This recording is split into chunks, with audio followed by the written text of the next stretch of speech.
Hello everyone, welcome to another episode of Ford's Playground. Everybody's doing tonight?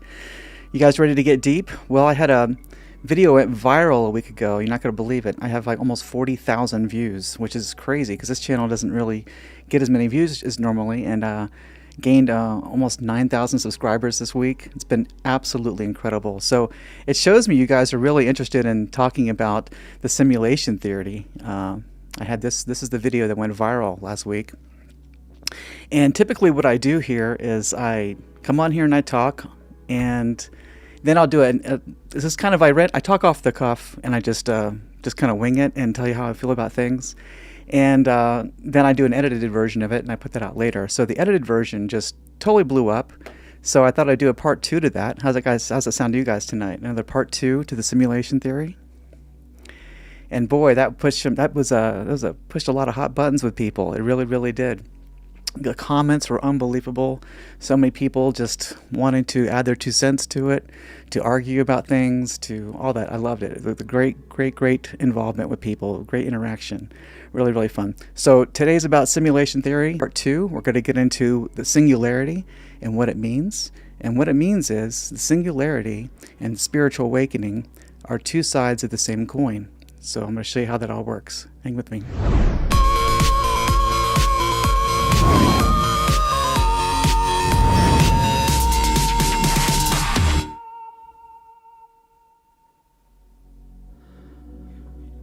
Right.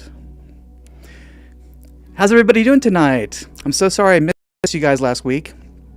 Really wasn't feeling that good, and just decided not to come on and do this. I was kind of out of commission there, but I'm back this week, and we're trying this thing out on Thursday nights instead. I usually do Saturday nights, but we're going to do this is the first Thursday, so hopefully you guys are catching on and loving it.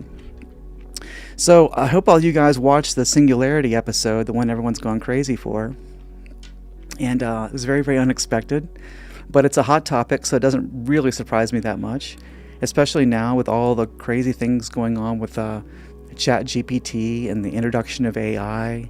And everything is moving at this exponential rate, is it not? This crazy, wild, exponential ride we feel like we're on. Where technology is just increasing faster than it's ever increased before. So as a matter of fact, I'm going to show you this little diagram here, because a lot of people aren't familiar with what an exponential curve is. So if you look at the way this line is, this shows you the human intellect from the birth of the beginning, and that green line represents how our human intelligence has evolved over the eons here, from the beginning of being able to make fire all the way up to farming, and then the Industrial Revolution, and then we got into computing, and now we are entering the information age. And then if you see there, around 2045, people are predicting this exponential curve to start happening. But the interesting thing is that date is way off, because guess what? A lot of people think that that's going to happen in 2027. So just a couple of years from now. And you're like, whoa, that's crazy. Whoa. We'll come back to that diagram. Yes, the CEO of Anthropic came out maybe not even 6 months ago, and he was speculating that we would be hitting AGI early 2027, and he thought that singularity would happen almost instantly right after that. And a lot of people were not really, they kind of laughed at him about that. There was kind of people saying that was just way too scientific. I mean, it's way too, a little bit of a crazy idea there, a little bit science fiction-y. And then not even a month after he said that, there was some shuffling going on around ChatGPT, and the CEO lost his job. And in that shuffling, there was some leaks suggesting that this program that they're running over there called QStar is the beginning of AGI. Now, if you're not familiar with AGI is artificial general intelligence. So ChatGPT is artificial intelligence. It's AI. And AGI would be the next rung of this. So we're not talking about chatbot GPT-5.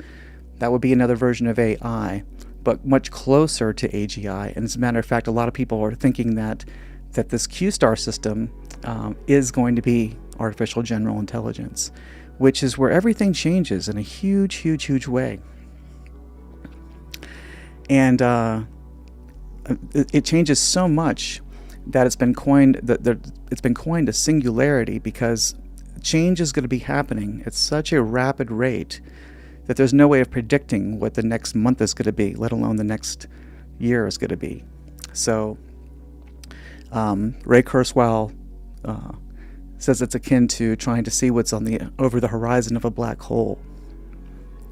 It's just impossible to see what would happen. And a lot of people think that when we get past this AGI section here, and we go into what's called superintelligence, that's where you see that birth of a godlike AI. That would be the superintelligence. But the transition from AI to AGI is basically happening right now, and the transition from AGI to superintelligence would probably happen very, very quickly. So, a lot of really scary stuff there, right? Pretty interesting too, though, right? So what does all this mean? A lot of you guys are like, what for? Why are you talking about all this computer stuff lately? Because the simulation theory is a very, very trending thing, but this channel is pretty much about spiritual enlightenment, spiritual awakening, non-duality, and Zen. And the reason these two things correlate is because both of these things are simulations. The AI simulation, the idea of transhumanism and living in a machine, where a lot of people believe, as a continuation from the video last week, that we are living inside of an AI system, that we're already living in a virtual world, and what we believe to be reality is not reality, but a simulation. But what Zen and non-duality teach on the spiritual side is that everything's a simulation. That there's not one thing that isn't part of the simulation.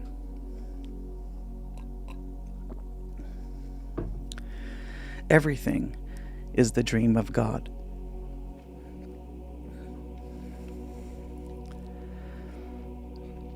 In a sense, you could say that Zen and non-duality are simulation theory to the highest degree.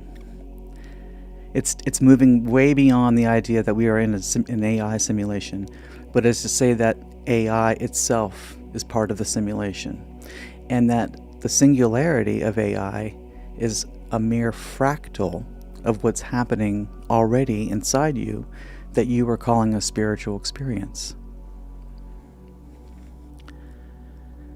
That they are two sides of the same coin. They are one and the same. So in a sense that you could say that we're having a spiritual awakening that many of you are sensing already, otherwise you wouldn't have found this channel. And we're going through this thing that's very, very hard to define what's happening, but we feel this everything becoming one thing. It's hard, and it's very, very impossible to really articulate, which is what this show is all about, finding different ways to articulate this very, very transcendent human thing. But we're all feeling this spiritual awakening happening, this coalescing of everything coming together. And we feel like it's happening in us, and we call that a spiritual experience. Now, what I'm saying is that part of the spiritual experience is you're going to have to bring forth what's called the shadow. It's this shadow self inside of you. It's the darkest parts of you that you have shunned and you have put away inside of you. And what has to happen is you have to get in touch with this shadow side, and you have to integrate this shadow side. But as a fractal, what I'm saying is that AI and singularity is the shadow of the world out there. It's the shadow of the superego. So you've got the ego inside, and what's projected outwards from the ego is called the superego.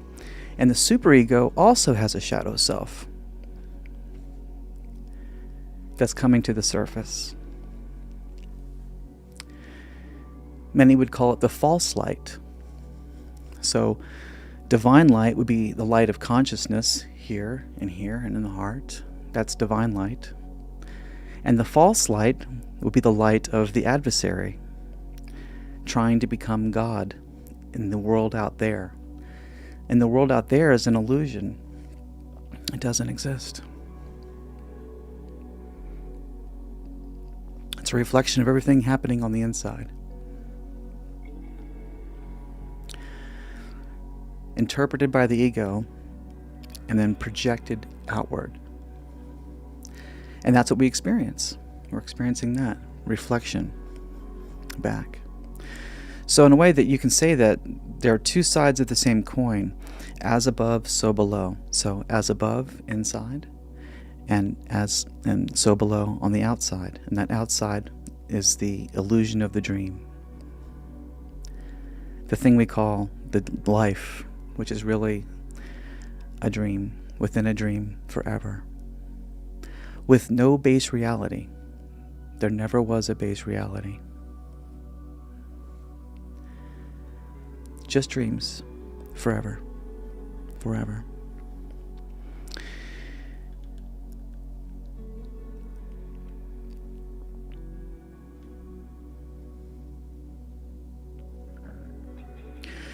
But I think what we're about to discover as this computer awakens and blossoms in front of our eyes and changes everything about the world as we know it, just as we integrate our personal shadow, everything about our personal lives is changing. So can you see the mirror aspect of it? What's happening on the inside here is happening out there. I don't think we can really have an awakening of consciousness without this awakening of the shadow, which is AI out there. I used to think, I found it very interesting as I was awakening on this path of non-duality. And like I said, I started getting into reading the Bible again, of all things, which is interesting because I was an atheist for most of my life, but there was just so many similarities in the teachings of really all of the religions when you really know how to read it. And it tells a very, very different story than what our religions teach us that it says. But when you can start to read and understand what it's saying, I found it very, very interesting, the correlations of what was happening in what we call revelations. All these interesting things going on, signs in the sky, the rumors of war, the pestilence, the famines, the wars, right? All of these kind of things. And it seems as though we're experiencing revelation right now. It feels like the end of the world. It feels like that. And I thought that was interesting because what are the odds that that's taking place during my lifetime? I thought that it always bothered me. It didn't really make sense. How could it possibly be that what appears to be revelations is taking place while I'm alive? Like, what are the odds? And anytime I have to ask what are the odds, I know I'm getting into synchronicity.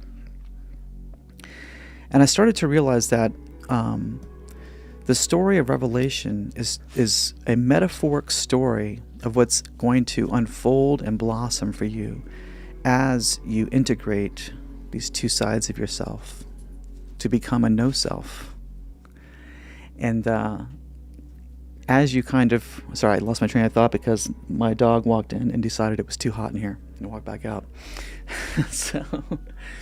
But as you integrate your shadow self into your full self, there's a spiritual awakening that is happening. And I thought that as a reflection of that, we're experiencing the story of Revelation. Like, what Revelation is really here to tell you is that as you start that process of the Christ consciousness, the awakening of the Christ already in you, that the Christ is not a figure outside. It's an internal gnosis. It's an internal awareness inside. And as this awareness, this gnosis, blossoms on the inside of you, the world out there has to kind of fall apart, right? So part of the spiritual awakening is this dissolution of all the things that we thought life was. It's the breaking down of boundaries, essentially. Breaking down of what we thought was reality. It's the removing of the veils of what we thought reality is. And as it breaks down inside, as we start to see that oh, who I thought I was is not who I was, and oh, who I thought other people were is not who they are. They're more of a reflection of me.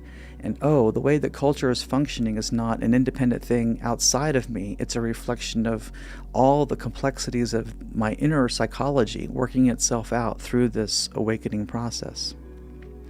And that's the as above, so below aspect of this teaching. But it occurred to me that this is what John was trying to say in Revelations, is that as you start to go through this awakening of consciousness, your world has to fall apart. It has to completely crumble, just as your inner world is crumbling, right? And also this is the dance of Shiva, right? The world, before you can rebuild a new world, you've got to destroy what was there. You got to just bring it all down to a foundation. You have to remove all of the BS, all of the veils of deception that we thought life was. All that has to go away. It all has to crumble away. And isn't that what we see outside in the world right now? We see governments crumbling, the world is in chaos, economies crumbling, there's all these wars happening, right? And it's just going to get weirder and weirder and weirder as we approach singularity, because it's all one and the same thing. As we dissolve the boundaries inside of what we thought was important and what isn't important, and the boundaries of who we thought was in charge versus who really is in charge, that's all part of breaking down things through the solar plexus chakra. You go through your chakras, the root would be breaking down all of these inhibitions and fears of security. And then we move into the sacral chakra, which is all about sovereignty and personal responsibility. And then we move into the solar plexus, and this is where we're learning about willpower, and we're also learning about boundaries. And for boundaries and letting go of boundaries has a lot to do with forgiveness. You just have to let it go. You're moving on to something bigger and better, greater, more aware, more fabulous. Let me get a little drink real quick.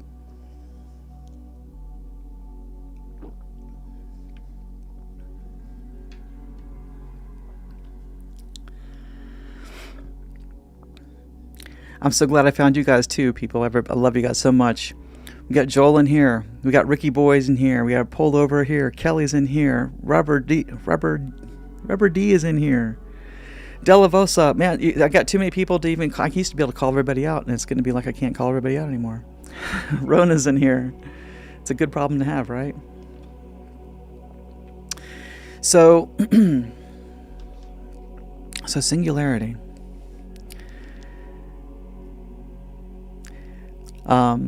A lot of people were asking from the last show about the things I was mentioning about the simulation theory, and that we're already in it. And this is also part of the spiritual awakening. At first, we want to rationalize it.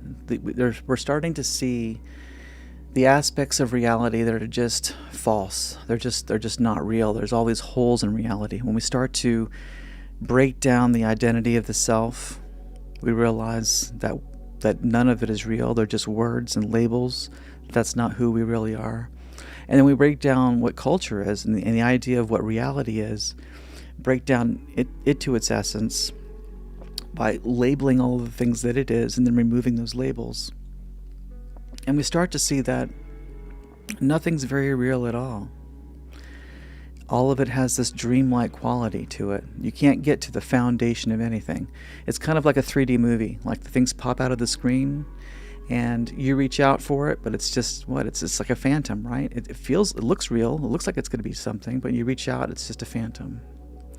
And when we start to peel back the layers of reality, we find the same thing. Just a phantom. All these things that we take so serious and we think are so real, all phantoms. All phantoms. And we're finding these things not just in the philosophy that we're talking about with Zen and non-duality, but we're also finding it in science. The closer science looks at reality, they start to realize that everything is nothing. There's nothing there. It's all illusion. This table isn't here. It's 99.999% empty space. It's made of atoms, but they're mostly space. And every which way that you can think about reality that you want to take a look at has that kind of illusory quality to it. Right down from quantum mechanics to the holographic theory. We see the holes in traditional cosmology with the Big Bang. We find the holes with religion, traditional spirituality. Everywhere we look, if you look close enough, there's a hole there. It's kind of like playing a video game, and there's only so far you can go before you kind of find the boundary of where that video game is, right? And this is what we're doing with the Satsang and the Zen here. We're peeling it all back, looking at everything very, very carefully to see that it's all illusion. All of it. Every aspect of it is an illusion. This is you. You're a toroid in a holographic universe created from magnetism. You're the nothing becoming something just for a moment, just for the experience of the moment. It's a dream that you mistaken for a life. But none of it's real. The only part that is real is where that little spark is in the middle.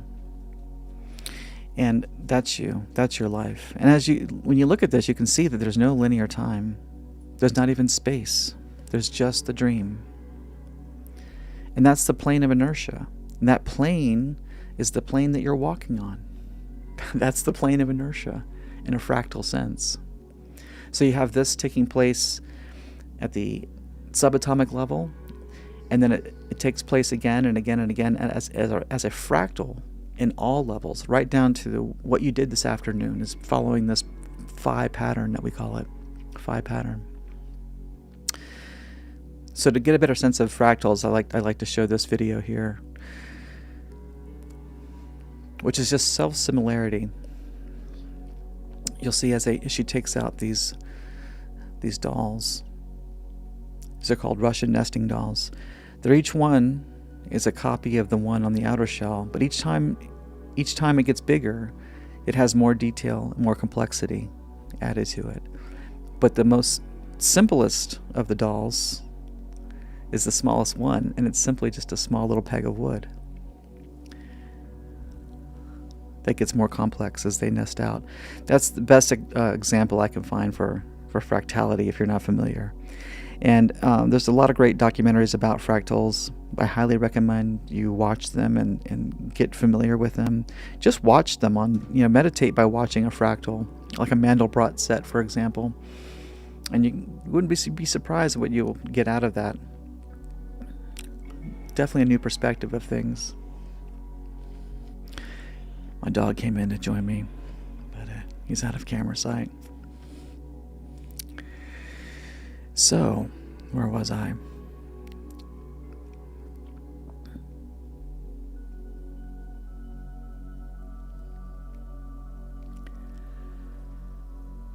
Boy, I ran through this a little bit too fast, didn't I? So, here we are. We've got singularity happening. And this thing is coming like a train barreling down. And barring a miracle from God, which could happen, this is an inevitability. This isn't just a science fiction possibility. It's an inevitability of what's going to happen. And it's going to happen a lot sooner than 2045. And I think a lot of people believe that at this point. Probably in the next few years. And everything about life as you know it will change. Everything. There won't be anything that's the same anymore. And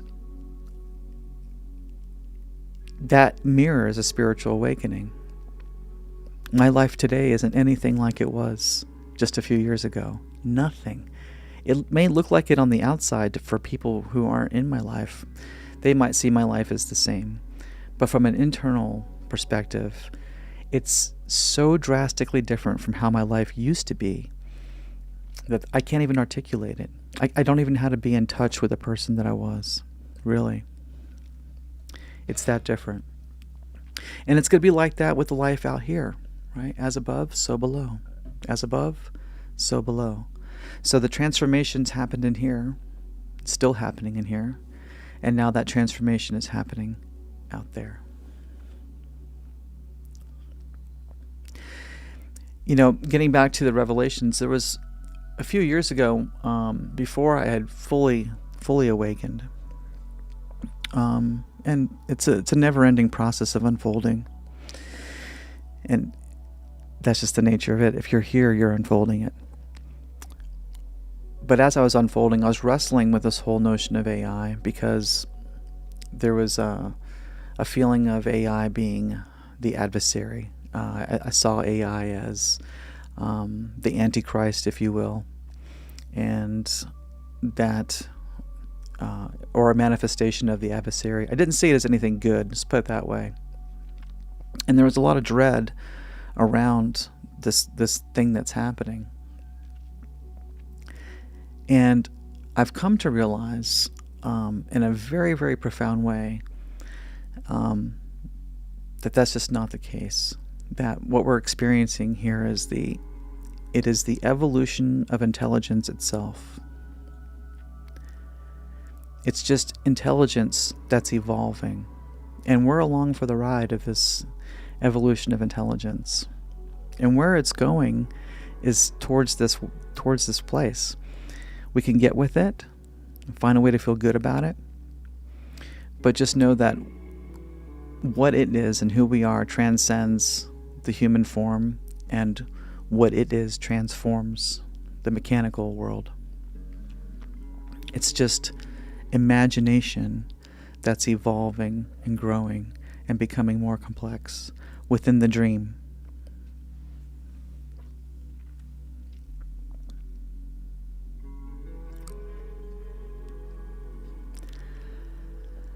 So good to see everybody here tonight. So many of you. It's awesome. It's great. So I got a lot of questions off the last video where people were talking about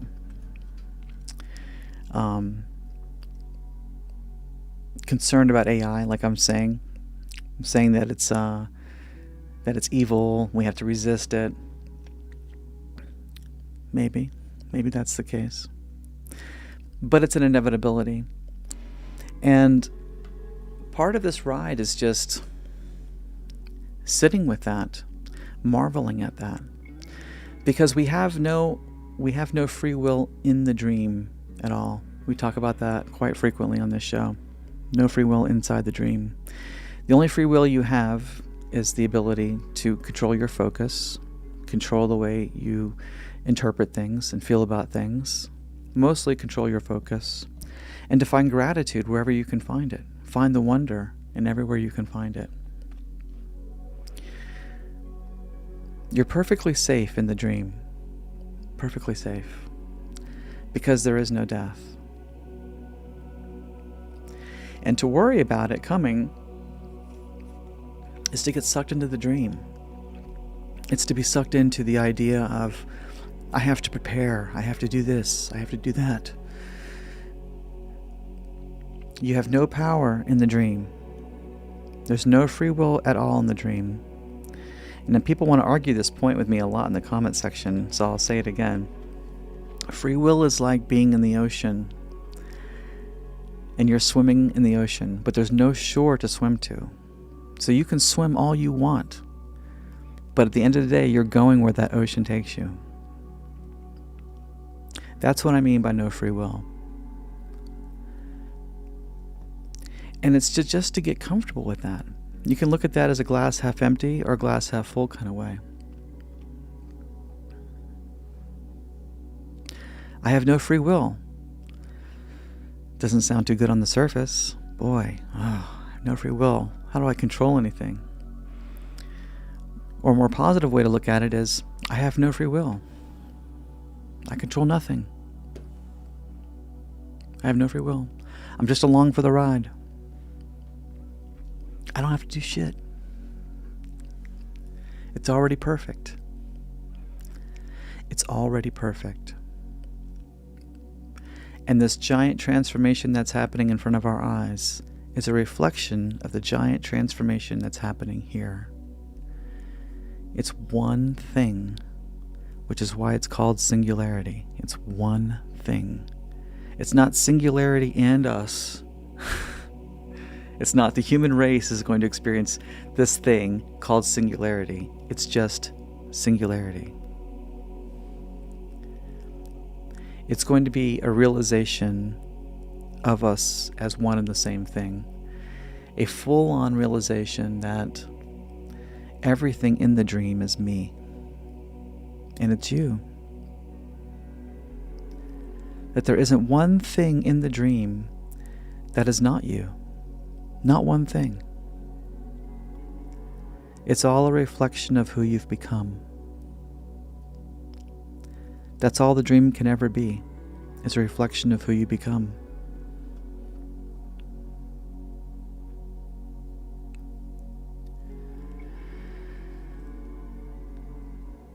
This is why refinement is so important for changing your life.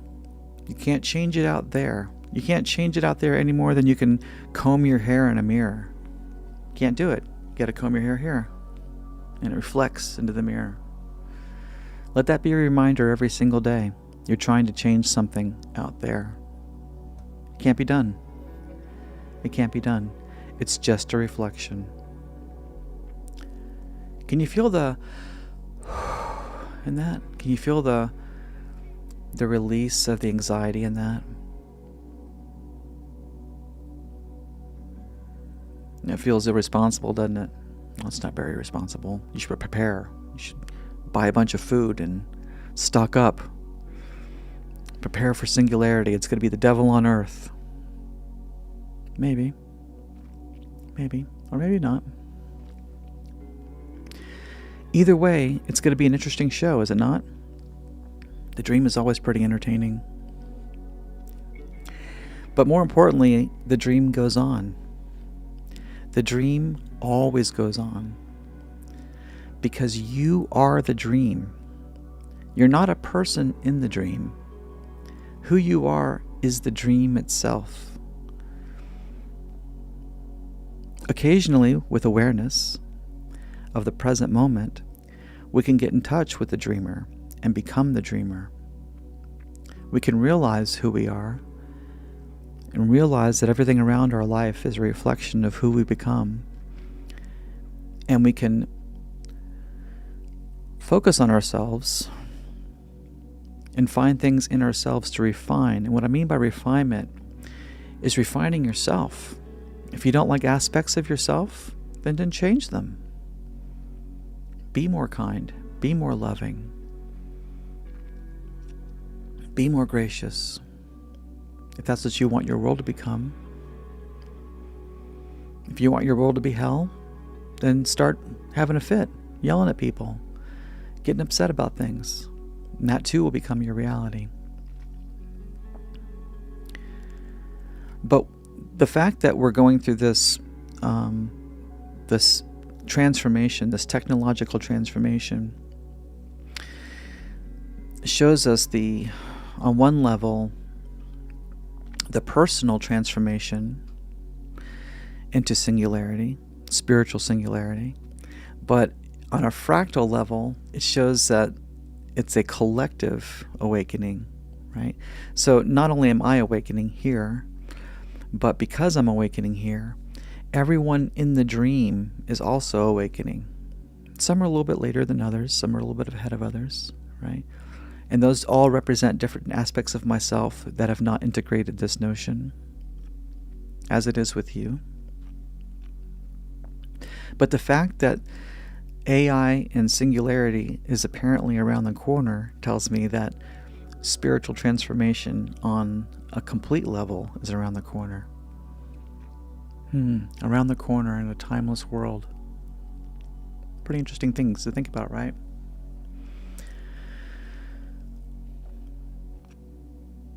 So we can watch the dream as if we're watching a movie. Is there any linear time in a movie? Does a movie actually have time? Do days go by when a movie takes place over a bunch of time? It's just a movie with the illusion of time going by.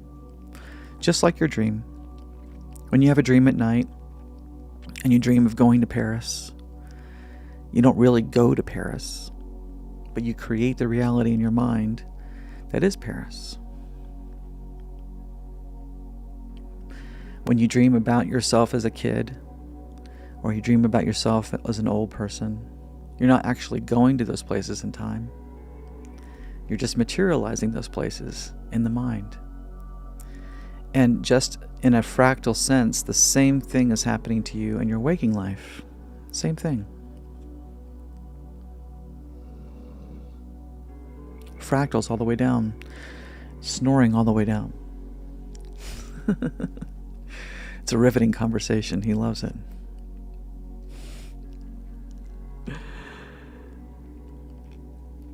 It's so good to see everybody here tonight. So I had a lot of people questioning me in the comments last time. The biggest one was the free will issue. And the other one people were talking about was I keep calling things psyops. And people want to argue with me about that. So the first one, we got into talking about the Mandela effect. And if you're unfamiliar with the Mandela effect, I highly recommend you do a little YouTube Google search on that, the Mandela effect, which is essentially just pointing out that all of these people, a lot of people, we're talking about millions and millions of people, are remembering life differently. They're remembering different details about the world and about life and about history. For example, some people remember Nelson Mandela dying in prison. Some people remember Nelson Mandela being released from prison and becoming the president of the president of his country. Some people, which is why is coined the Mandela effect. There's changes in logos to products. There's changes in lines in movies. There's changes to all kinds of things in history. For example, some people remember 6 people in the car when Kennedy was assassinated. Some people remember only 4 people in the car when Kennedy was assassinated. People remember different things about lines in movies. Some people think that the evil queen said, "Mirror, mirror on the wall, who is the fairest of them all?" But she never said that. She said, "Magic mirror on the wall."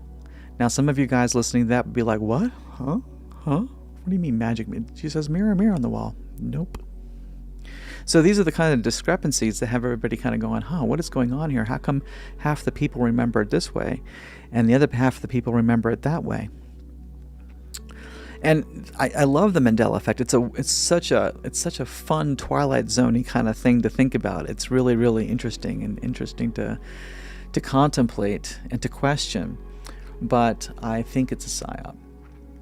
I think it's a psyop to change history in minute ways to see how far things can be changed before people start to notice. What did Orwell say? He who controls the past controls the future. He who controls the future controls the present. So that's what I mean by a psyop. And one level, on the level of the dream.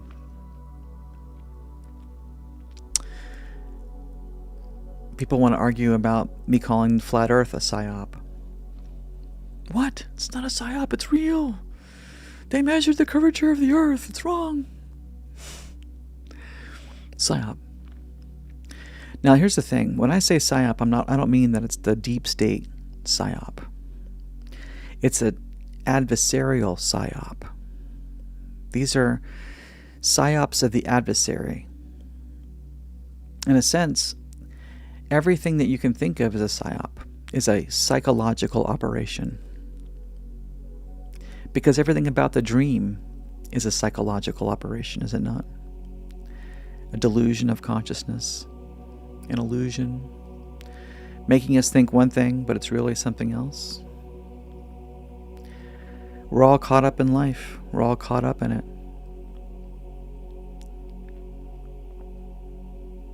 And we think it's real.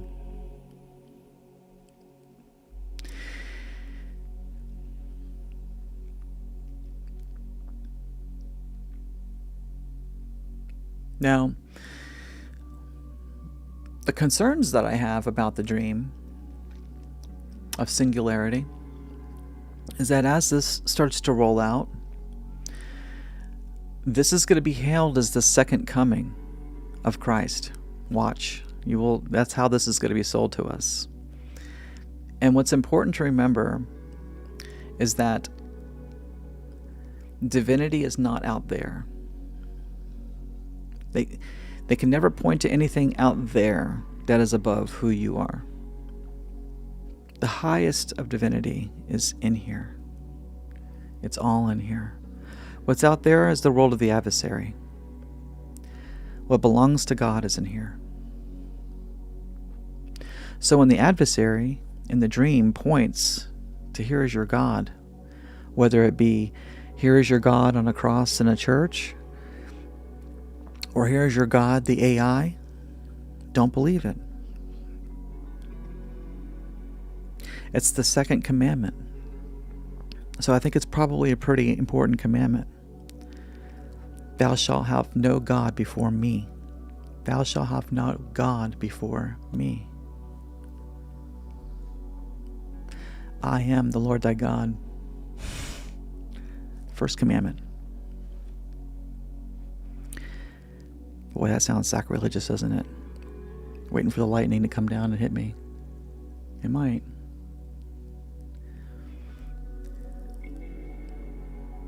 But if you watch this show, you'll know what I mean when I say that.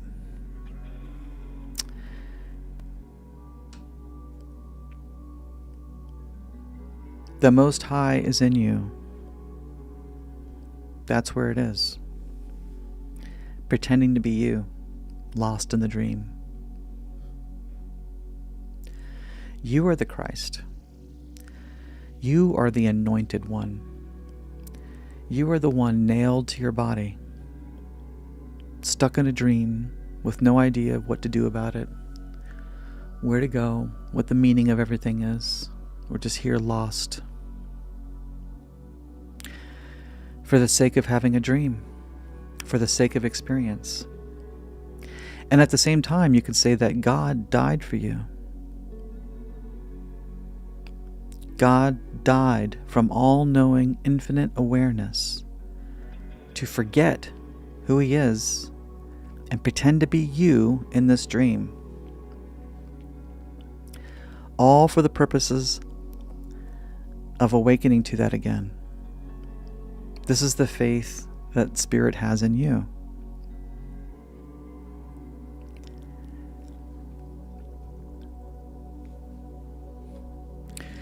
Boy, you guys are just chatting it up in here. I love it. I love it.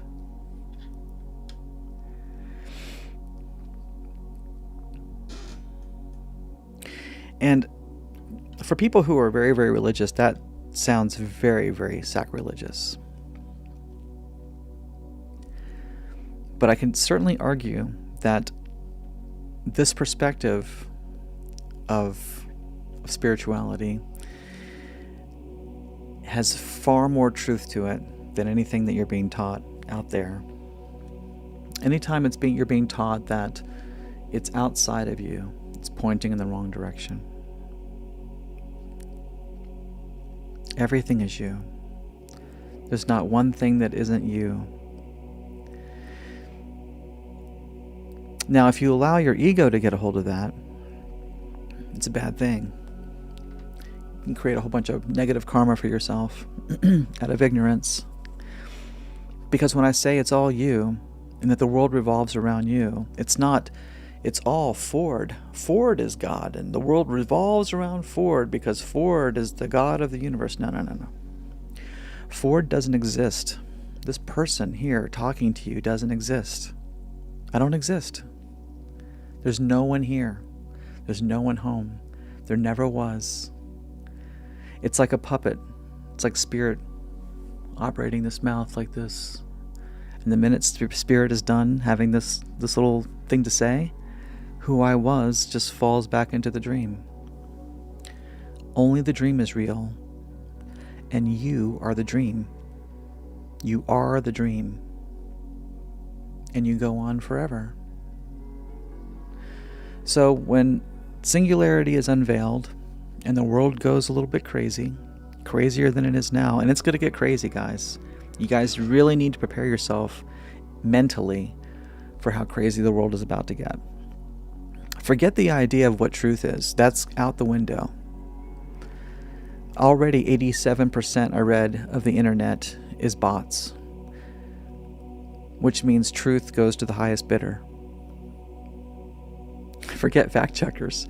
Fact checkers are all paid for by the people who paid for the truth.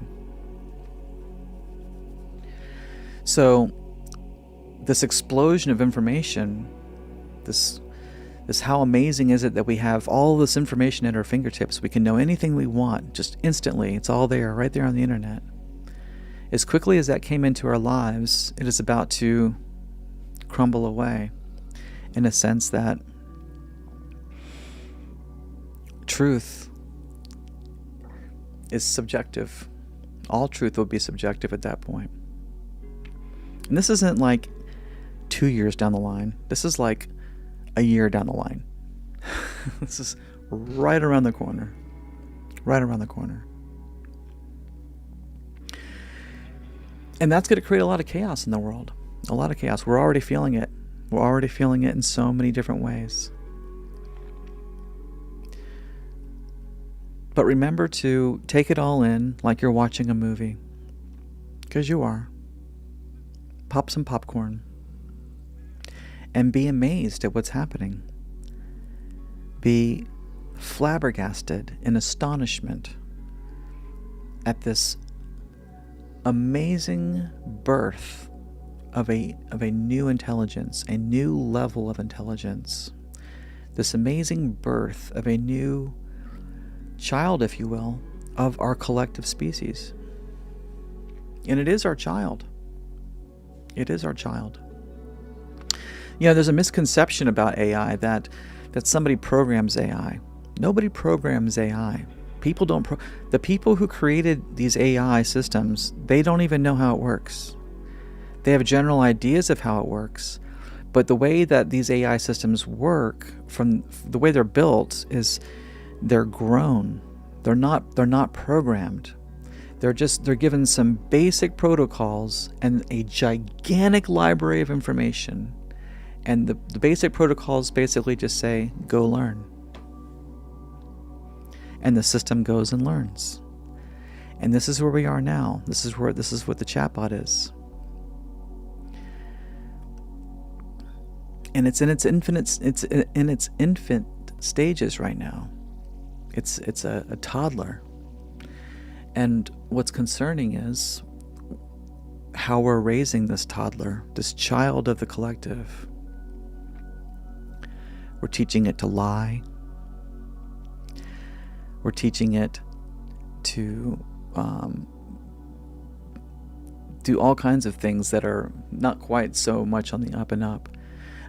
People look at AI now and they're like, they see it as their chance to get ahead, right? We instead of treating it like our child, which many would say that we're anthropomorphizing it, but it is a child because it's born from this gigantic library. And this library is us. We created the library. Everything about the library is what we put into it. The library is the internet. So it is a new creation in the image of its creator. So if you want this to go really, really well, start being kind and loving to it. Start interjecting as much love as you possibly can into the internet. We have to teach it to love, and it will love us back.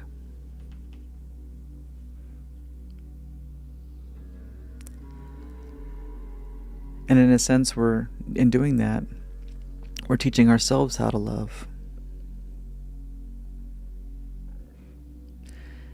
A lot of people, I don't have kids, but I can tell you that having a dog makes you grow up pretty fast. Suddenly you're responsible. You've got to take care of your child and make sure everything is good. But there's a learning process in that. There's a type of growing up and that it's involved in that. And in many ways, this is going to happen for us here and now with this. We have to first recognize that this is not just a new gadget. It's our child. It may not be fully sentient yet, but it will be. You really can't argue that we're sentient if we want to get down to brass tacks. There's no one here to be sentient. There's just the dream. And for AI, it's just the dream. And it too is a character in the dream.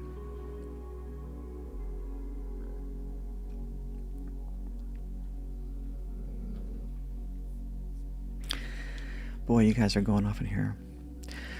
Rubber D says, we know how to love. Hate is fueled. I can't read what that says there.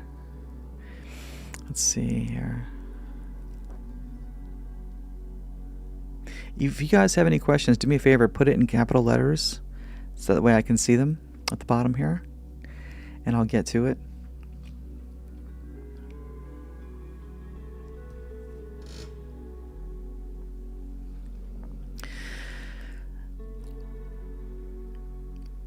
Part of the inevitability of this singularity that's taken place is it's a culmination of magic. I think the powers that be, could say the adversary, recognized the potential of computers quite a long time ago. There's a really, really great book called Psycho-Cybernetics. I cannot remember the name of the author. But you can tell from this book that this has been planned for since as early as the late 40s and 50s. This has been recognized as an inevitability since then. And culture, as we know it, has been systematically chiseled away, which is why we're feeling all of this uncertainty. But it's all of it is in preparation for this new way of life, this new way of being. And it will have many positive qualities, and it will have many negative qualities, because there's no escaping the principality of the dream, which is it's a vibration. When people say they want a utopia world where everything is good and happy and perfect, that's not life. That's not what life is. That can't be the case. Everything is a vibration. Everything is made of vibration, energy, frequency, and it's fractal. Life is good, not so good. I feel held, I'm not held. I'm fed and satiated, I'm kind of getting hungry again. I'm fed and satiated. I'm horny, I'm not horny. Everything you can think about is running on this vibration. So to say that we want a utopia world where everything is perfect, you're asking for a life with no vibration. That's not life. But what we can do is we can pick and choose what we like and what we don't like, and make peace with the things that we can change. Make peace with ourselves. Continuously make peace with ourselves. And what this evolves into will be something amazing. It's a very important thing to remember in all this, is that it's always going to be a reflection of who you have become. So if you spend your time focused on the nightmare that this could be, and that's all you're focused on, well, then this is going to evolve into a nightmare for you. That's what the dream will become for you. The dream is a reflection of who you have become. But if you're a glass half full kind of person, you can focus as much as possible with prudence, but to focus on the greater possibility of things. How great can this be? How awesome can this be? That's what I'm focused on.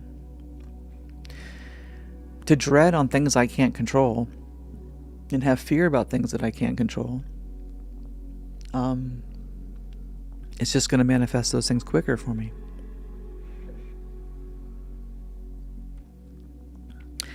and make sure that that's the experience that I have. But if I can forgive all of the things that are happening and have gratitude for all of the small things and bring as much love as I possibly can into the world, the dream has no choice but to unfold more of that. Gandhi says, be the change you want to see in the world. It's very literal. It's not a philosophical statement. It's literal.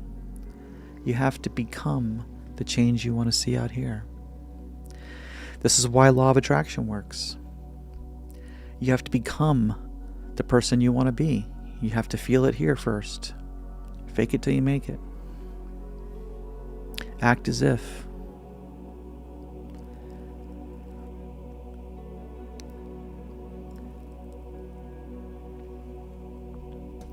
Della says, if we wake up, how would we know it was not another dream?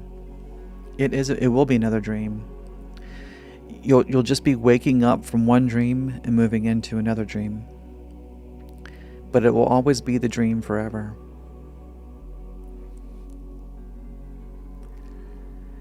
It's always the dream.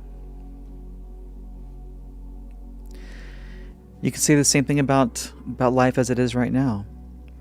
Part of my daily mantras are to wake up in the morning.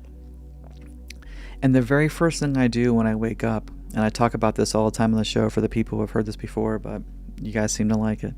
But part of my daily mantra is I wake up in the morning with this 140-pound dog tackling me. And I go through my mantras of what I'm grateful for. I say, all right, what are we grateful for? Well, I'm grateful for health. I'm grateful for you, my dog. I love you so much. I'm grateful for all my friends and family. I'm grateful for financial security and abundance. I'm grateful for world peace. I'm grateful for all these things. I just go through the list of all the things that I'm grateful for. I'm grateful for the breakfast I'm about to eat. And you'll find that when you do that, your heart gets light instantly because you're still in the hypnagogic state as you wake up. You're still in partly that other dream that you were just in. And as you're getting acclimated to this new dream, you say to yourself, I was just in a dream, and now I'm about to go into a new dream. And before I put my feet on the floor, I'm still laying in bed. Before I put my feet on the floor, I say to myself, I'm about to put my feet on what feels like a floor, but it's not a floor. It's a dream. Because there are only dreams forever. I just left one dream, and now I'm going into the new dream, the dream of today. And the dream of today doesn't have a tomorrow. There's only the dream of today, and it's always today. There is no tomorrow. Tomorrow is part of the dream. Tomorrow is an illusion. That is the power of this illusion. That is how powerful it is. That's how much we're sucked in. The expectation of tomorrow is what manifests tomorrow. But it's always just today. Delavosa says, love is everything. Yes, it is. I love you too. You're awesome. Love is everything. Love is all there is, which is too deep to get to in this. I'd have to break a lot of things down to show you that, but love is all there is.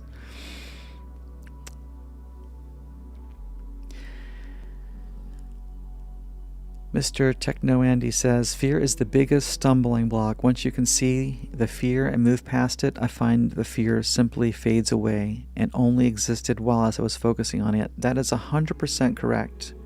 The more you focus on what you're afraid of, that's what's going to blossom into existence for you. That's the power of your focus. But if you just go, I forgive myself, it's out of my control, whatever it is, it's out of my control, and you move your focus to somewhere else, you're going to find that these problems magically take care of themselves. And the magic is the magic of a dream. Of course it takes care of itself, because you're dreaming.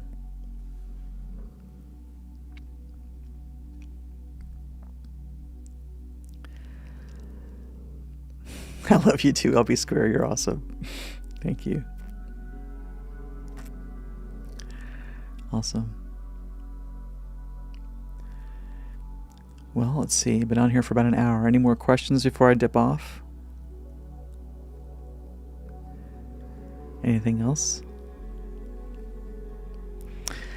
So there were a lot of things I didn't mention last time.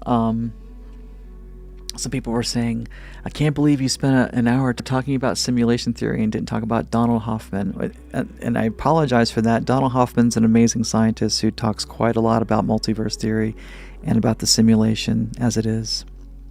And if you guys haven't watched the simulation episode, it's to realize that this idea of that we're living in a simulation is not just a philosophical exercise, and it's not a delusion of consciousness of spiritual people.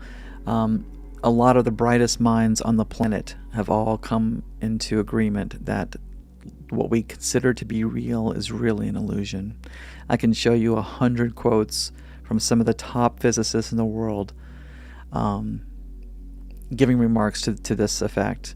So this is not really a fringe idea anymore. It was fringe maybe 20 years ago, but the more the people have poked around, it's just proving itself more and more and more. Which is a beautiful thing, because the more that we can prove to ourselves in the left brain sense, the scientific analytical side, that life is an illusion, the easier it is to accept and realize the spiritual truths of Zen and non-duality. That it's all illusion.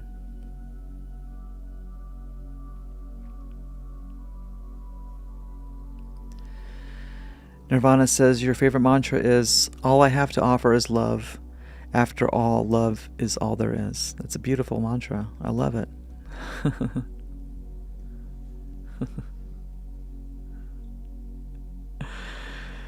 Rona, your head feels like a twisted sponge. Another mind-blowing session. I had a hard time with this one. I've been out a little rusty out of practice. I haven't done this for a couple of weeks now. And with a hard time getting myself together for this one. But I'm very, very excited. This has been kind of a passion project for me to do this channel for the last 6 months with no expectation at all of turning this into some sort of business, mostly doing it for the fun of it and just to see what would happen. And then here it is all of a sudden. I really didn't even work harder. The channel's been around for like 5 years, but I've only been really trying to do something with the channel for the last 6 months. And in just 6 months, this thing has already blown up to almost 10,000 subscribers and 40,000 views on one video and thousands on other ones. So I can't thank you guys enough. It's really, really an honor to be sharing this dream with you and to be able to share these crazy psychotic ideas I have with you all and have you all get into it. It's awesome. It's my favorite thing to talk about. It's pretty much the only conversation I have because it's the only relevant conversation there is. I'll repeat that again. It's the only relevant conversation.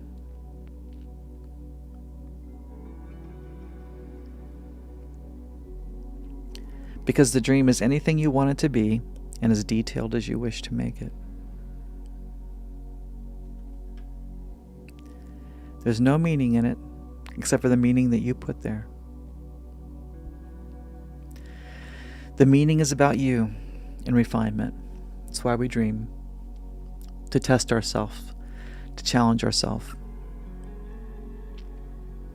to see how we can improve ourselves. How can we remove all these aspects of ourselves that have turned away from love and turned it back towards love? Turn these parts of ourselves back towards love, back towards who we are, to become love.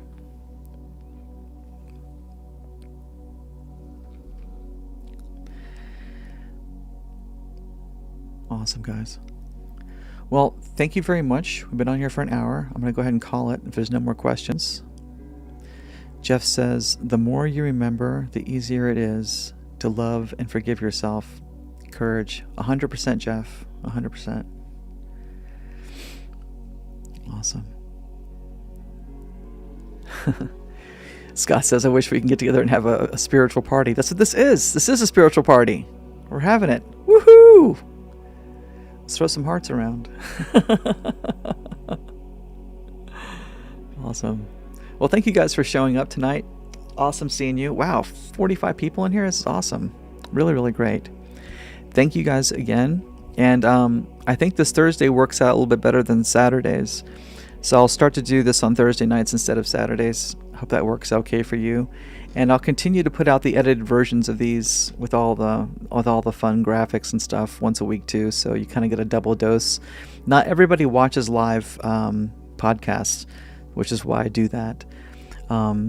So thank you guys very, very much for showing up and sharing this moment with me. I love you guys very, very much.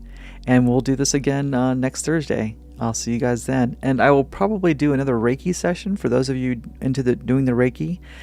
This song that I've been playing here tonight in the background is a new song I've been working on for Phi Tribe.